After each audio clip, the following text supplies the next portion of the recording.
Welcome to today's presentation of Mornings with Randall. Our upcoming stories include one of a movement started in Montgomery, Alabama. Dr. Martin Luther King Jr. called for a boycott of Montgomery buses, inspired by the arresting and fining of Rosa Parks, an African-American woman. This arresting was simply because she refused to give up her seat to a white man.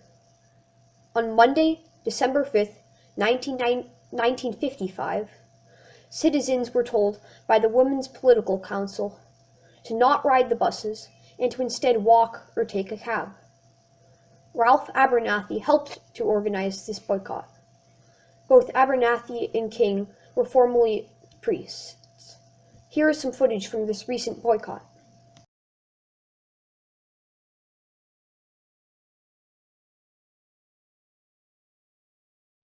Very few people are aboard this bus. As you can see, the boycott was successful.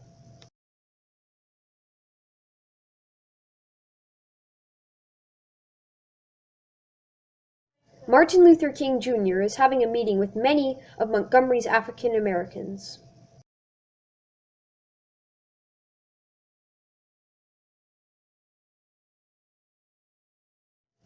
Many African Americans are walking to avoid the buses.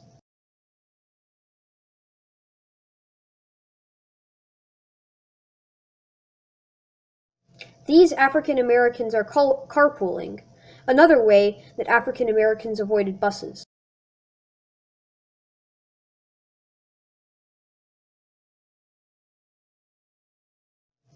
In the final picture, Rosa Parks, the person who inspired the Montgomery bus boycott, is sitting near Martin Luther King. The driver of the bus Rosa Parks was arrested on had encountered her before. Colored people had to board Montgomery buses from a back door. Often they were required to leave the bus to do so after paying in the bus's front. Rosa Parks was following these procedures when, as she was walking to the back door, the bus left.